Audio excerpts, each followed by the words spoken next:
Grace and peace, everybody. Somebody hit me and somebody said, Berean, I'm gay and I'm a Christian. Why can't the church keep it 100? I'm going to I'm gonna attempt to answer that. Historically, it's been like a don't ask, don't tell type of thing, especially in the black church. We've been kind of slow with dealing with things like the AIDS epidemic in African American communities, homosexuality, and sometimes we want to kind of hide our head like an ostrich, and we think that the problem is going to go away, and it opens the floor up to a lot of other questions. I remember when I was in school, the teacher, I don't know how something came up, and the teacher knew that I was a pastor, and I was a pastor back then. And I said something. I said, well, God created Adam and Eve and not Adam and Steve. And I heard that from the bishops and them. And, I'm around these other people, and, that was a catchy phrase that a lot of people used. And she said, well, and I was saying that to say, God don't make no mistakes. And that's how we used it back in 2000. That's what I meant by that statement. And she said, well, if God doesn't make any mistakes, she said, well, what about the children that are born with Down syndrome, or who we were talking on conjoined twins and stuff like that? Kids that are born with various diseases. Is that a mistake? Is that God making a mistake? And to be honest, that was something that I had to take into consideration. Because if we claim everything good comes from God and God doesn't make any mistakes, we have to really look at that like that, and we have to answer that. Historically, we haven't been wanting to deal with a lot of things, but in the church, the problem is it's getting worse, as some people would say, and it's definitely been there. It's definitely been there, and some people want to know: are we hypocritical because we've had a lot of people in gospel music that have blessed the church with gospel music and have lived alternate lifestyles, and we have to admit that. But the problem now is when the bishop is gay, when the bishop, because he can't come out and say that he's gay because of what we believe the scriptures teach concerning homosexuality. It's a couple of things. One is, are you born like that? Can you be born like that? If you are born like that, can God call you into ministry? Can you be saved and God have communion with you? This is some serious stuff that we have to ask, and people say absolutely not. God can't deal with any of that stuff. God's been dealing with a lot of stuff with a lot of preachers.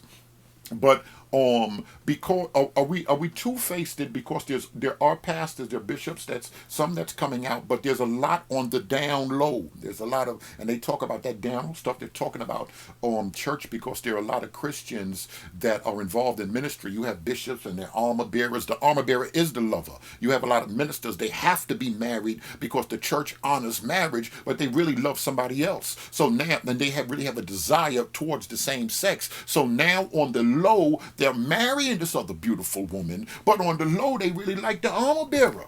They really like the guy that drives the van, and they're involved in these illicit relationships. And this is how AIDS and everything is spreading, because we forced people to live some type of hypocritical lifestyle. I'm just bringing certain things out, attempting to answer that question. I'm no psychologist, but we have to ask certain questions. Can you be born? And if you are born gay, like someone could be born mentally challenged, can they be saved? Can God deal with their spirit? Because their spirit is perfect, even though in the flesh there's something wrong with them. If there's something wrong with them, a lot of people that's been coming out now, a lot of people turn around and a lot of people say, because our answer was back in the days when I first got into ministry, our answer was, oh, you gay, you were molested when you were younger. It's a demon and we're going to cast it out. And then we're going to come out of that person. And a lot of pastors held that position until they found out their children were gay. And then they started, I protected my child. My child wasn't molested. And pastors, kids, PKs are coming out saying, no, ever since I was younger. We have other people that know since that boy was 5 years old. He just liked playing with dresses. He didn't, with the girls. He wasn't into the football and stuff like that. What do we do with those things? So a lot of times we haven't been answering questions because it goes a little further and you have to look a little deeper into it. Some people say you don't have to look any deeper than Sodom and Gomorrah. God hates homosexual. God hates sin, but in the black church, we want to bring out certain things that we want to bring out. We've been taught, I have always been taught from back in the days that that no matter what side we find ourselves on, Holy Writ is always It's always the standard. So if you catch yourself and you're into what old timers would call shacking up with your baby mama, you're not married, you're living some type of different lifestyle, don't try to make the book fit your lifestyle because you're in that for the time. The book is always right. God will respect you more if the book is right and you're wrong. Let every man be a liar and let God's word be true. And these are things that we've been dealing with. But because we done that, and because people's been fighting certain things, we have people like Eddie Long. We have situations like Eddie Long. What got a lot of people very upset about Eddie Long is because instead of being quiet and not speaking on it, because it could have been a struggle or whatever he was dealing with, definitely he got out there and he preached against it. And a lot of times we're taught to do that. Whatever, if we understand the book in this way, the book say don't do it, even if you're doing it. And that's the perfect definition of what people call a hypocrite.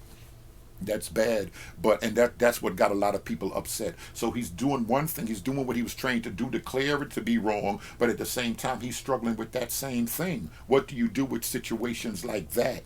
And a lot of bishops don't want to answer that question. Could you be saved? Could you be saved, and could you be not even saved and gay? Can you be gay and even called it to the ministry? Can you have the Spirit of God? Can you have love and you have the Spirit, the Ruah of the Most High God inside of you, and you be attracted to people of the same sex? This is some stuff that we haven't been wanting to discuss in the black church at all. Another thing I wanted to bring out is that with people in general, we want to look up to our leaders. Shout out to Pastor Richardson. That's my man. I didn't even get to see him. He was in town. Shout out to Pastor Richardson. He said not too long ago in the video, he said that we want, no matter what people want to see, I'm paraphrasing him, people basically want to see their pastor on a different level, the bishop, their spiritual leader. We want to see police officers. We want to see our councilmen. We don't want to hear the president, that whole Monica Lewinsky thing. We don't want to hear the president having illicit sexual affairs. Even if we're not Christians, we don't want to hear that because that's wrong against his wife. He couldn't have, that couldn't have happened. We don't like that. We don't accept it. He can impeach him. And we're like that with leaders. We're like that with police officers. We want them to be on a higher standard. It's amazing how a drug dealer would get arrested and a police officer would lie on the report and they would be, they would be furious about it. I can't believe he lied. The leaders we do not want to lie. We want to look up to them in a higher standard. And that's important. And bishops and pastors have always said that we can't really be, as people in ministry, we can't be who we really are. We can't be ourselves with certain things because certain people don't want to see their leader in a certain light.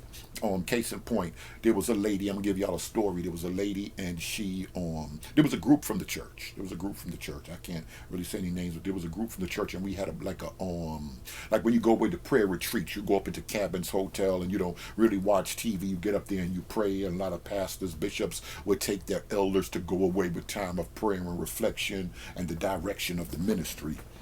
Well, they went up there and they were praying and stuff, and everybody went to their room afterwards. And because they weren't heavy into television and stuff like that, it was kind of quiet. But the mother, Sister Pat, one lady from the church, she was about 59 years old, and she had like a 28-year-old daughter. They stayed in a room, but in the other room they heard some banging and it sounded like some ruffling was going on, like maybe somebody was a pushing robbery in the hotel room, and they heard some slapping and some stuff going on, and then somebody started, get on the bed, shut up, and then he was using the B word. He was using the B word, and it was like, man, they wanted to call the hotel. They picked up the phone. They wanted to call the front desk to say something could be happening next door. And then when they heard a little closer, she said, no, daddy, no, daddy. Well, to make a long story short, come to find out that was the bishop and his wife. And the bishop was calling his wife the B word, and like the daughter said to the mother, Mama, First Lady sounded like she liked it. And that was a problem. But that lady couldn't go back to the church anymore. And she was an elder in the church. She couldn't go back because she couldn't imagine hearing her bishop and treating the First Lady like that and the First Lady liking it. Certain things you don't want to know. And this is just how it is. I'm talking, we chopping it up with some other guys. He was talking about, his wife got beautiful legs and this is all good. Then he went on, and this is Peeps. And he went on to say, like, I just like, the warm feeling. I'm like, oh, Lord, now you talking about your wife peeing on you. That's TMI, too much information. You're going too far right now. But people are into some different things. And, how we judge it, I'm not sure. Certain people would say the marriage bed is undefiled. And some people take that to the extreme, like, on my birthday and stuff stuff like that. My wife don't mind having a threesome and all of that stuff. And I'm talking about preachers. I'm talking about saved folk. I'm talking about ministry. But everybody can't handle that stuff. Now, other people would say, listen, this is a perfect example to show you that it is a zoo.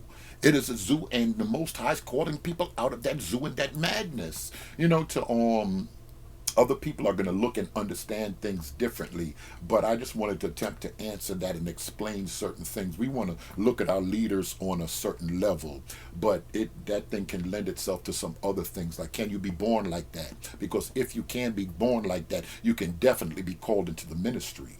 This is weird. This is very, very problematic. God knew I was crazy when he called me into the ministry. If we say what we say about the everlasting God, that he knows all things. He know the end from the beginning. He understood all of the struggles. He know when I accepted the Lord into my life, when I got filled with his ruah. He still knew later on. I meant good right there on the altar at the time, but he knew later on I'd do some crazy stuff. He know I had crazy inside of me. And a lot of us don't want to accept that. We don't want to admit that. And how does the grace of God works on a person that has a sin nature? A lot of y'all folk think after y'all get saved, y'all don't sin no more, but nobody's perfect, and things happen. Now, other people want to talk about the practice of sin. So we got preachers that's involved in ministry, and they feel that they're struggling with that, with the same sex thing, men and women.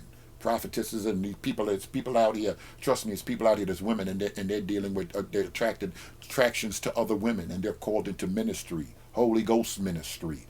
And this is what it is. But it's a lot of it inside the church, and a lot of it's all over the church. But what do we do now? Because they're becoming the bishops, and they're the armor bearers. They're close to the bishop. They're attached to the bishop. The bishops that y'all like. They have to be on the low because of the way the situation is. What do you do with that?